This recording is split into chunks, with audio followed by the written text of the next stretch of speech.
Good morning, and welcome to Brooklyn's Youth and Family Sunday Service.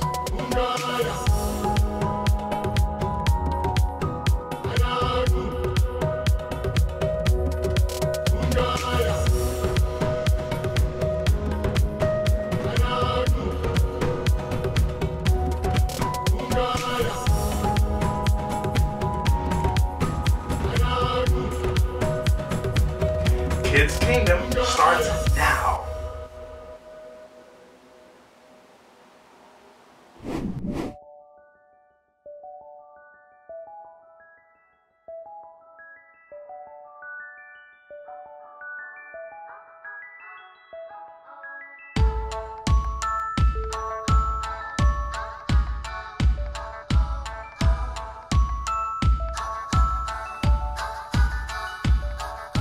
Tell me what to do, I'll do it. Tell me who to be, I'll be it. Show me what to see, and I'll see it. You can be the boss of me.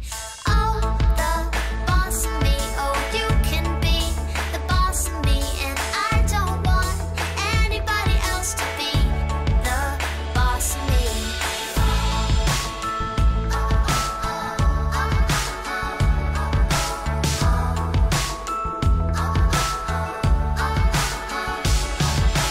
Teach me what to know and I'll know it. Show me where to go and I'll go. It's only you that makes me me, so you can be the boss of me. Oh, the boss of me. Oh, you can be the boss of me. And I don't want anybody else to be the boss of me.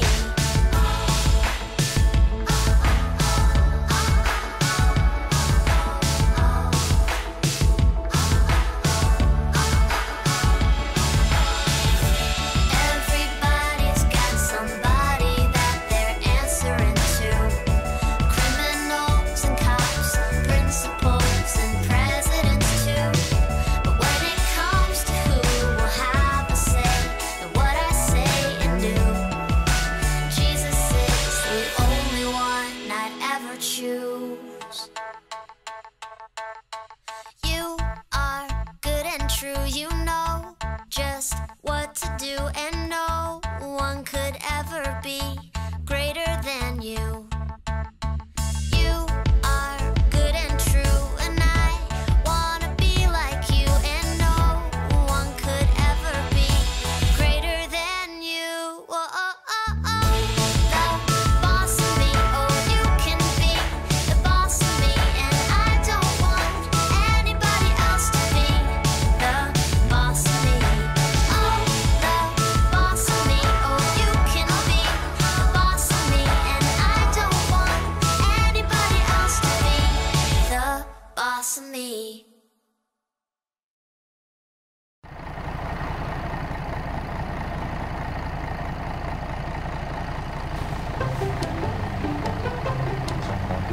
Good morning, and welcome to Brooklyn's Youth and Family Sunday Service. I am Teacher Darren, and today I'm excited because I have two co-hosts, and I think I'm coming close. There they go. I'm Ron. And I'm Eli.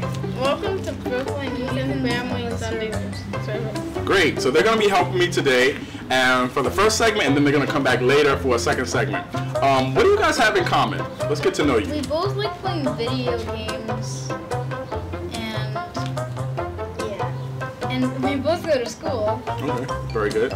And Ron, what do you want to be when you grow up? I'm not really sure yet. Okay, and Eli? Maybe a game developer. Okay, a game developer. Okay, that's great. And I had some other questions, but we'll get to know you a little bit later in the next segment. But thank you guys for co-hosting with me today. You happy to be here? Yeah. Yeah. Okay, great. Well, I'm happy to have you. We're going to go to our Bible story, and then we'll see you back soon. Bye. Bye. Hello, everyone. Reading about the parable of the lost son, Luke 15, verse 11 through 32. Then he said, A man had 2 sons, and the younger son said to his father, Father, Give me the share of your estate that should come to me." So the father divided the property between them.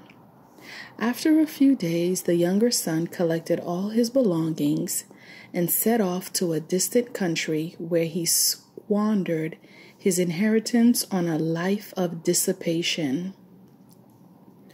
When he had freely spent everything, a severe famine struck that country, and he found himself in dire need. So he hired himself out to one of the local citizens, who sent him to his farm to tend to the swine.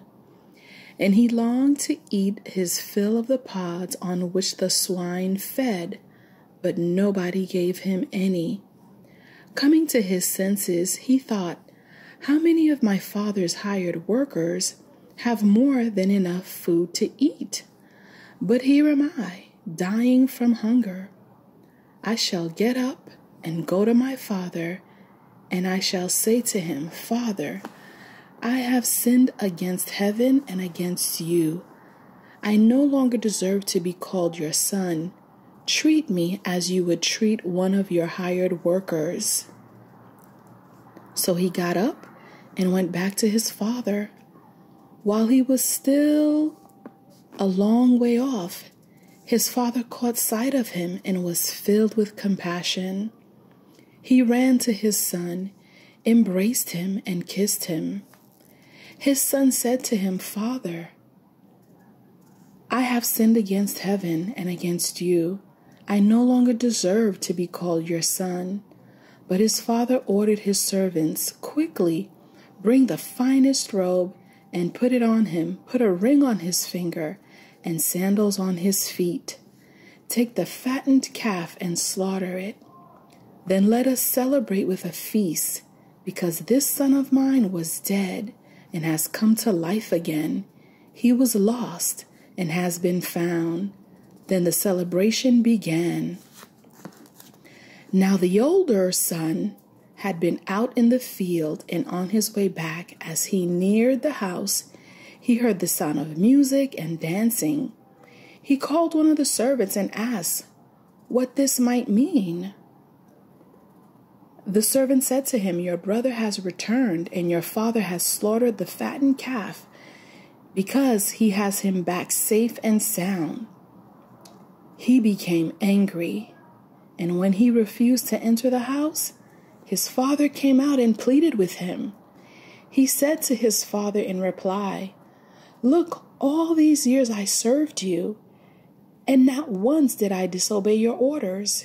Yet you never gave me even a young goat to feast on with my friends.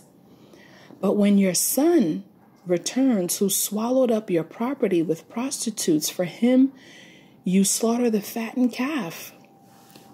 He said to him, 'My son, you are here with me always.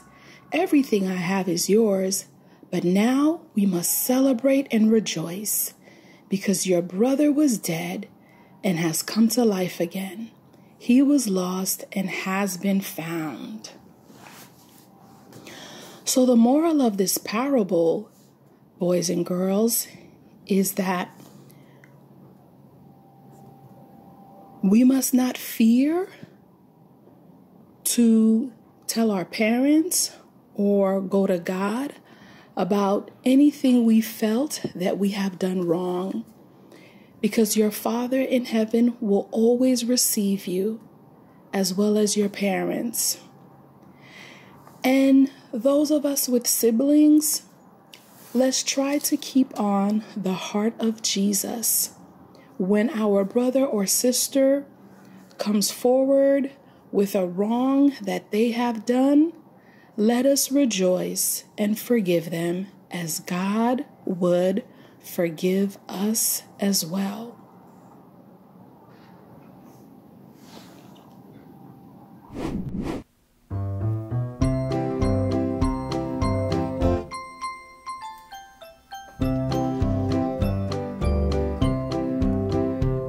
Two brothers, and one of them was greedy brothers. Two brothers, and one of them was greedy. He said, "Dad, I want my money, money. The prodigal son. The other good brother stayed on the farm to worky, worky. Other good brother stayed on the farm to worky, worky. Greedy brother spent his money, money. The prodigal son.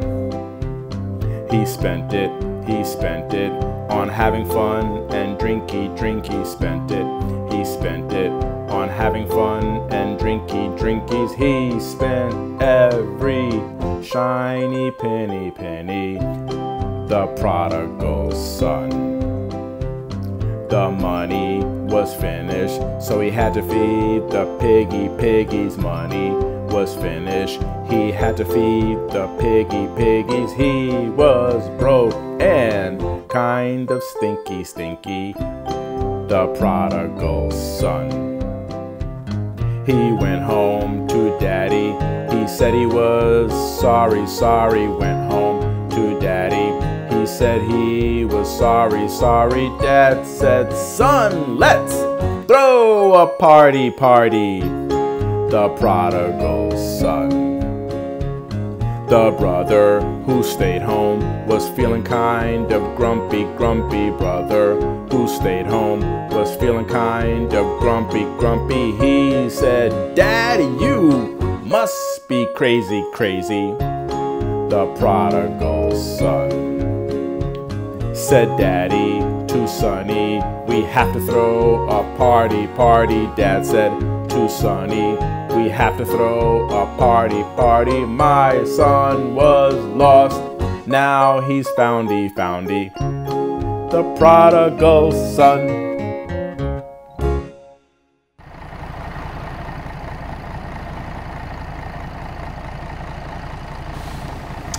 Well, I am back with Ron and Eli. And we are going to play a game to see how well these two siblings know one another. So, I'm going to ask a question, and if it applies to you, then point to yourself. And if it applies to your brother, then point to him. You guys understand? Yeah. Yeah. All right, who is the oldest? Me. Okay, great. Who, if they get their favorite dessert, would be more inclined to share? Okay. Who is better at math? Okay. Who's grumpier in the morning? Who keeps their room cleaner?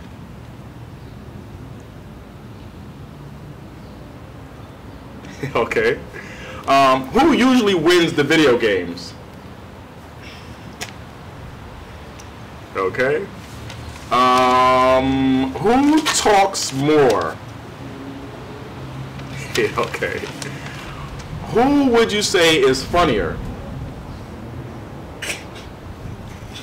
You both? Okay. Who's better at keeping secrets? Ron, who you pointing to?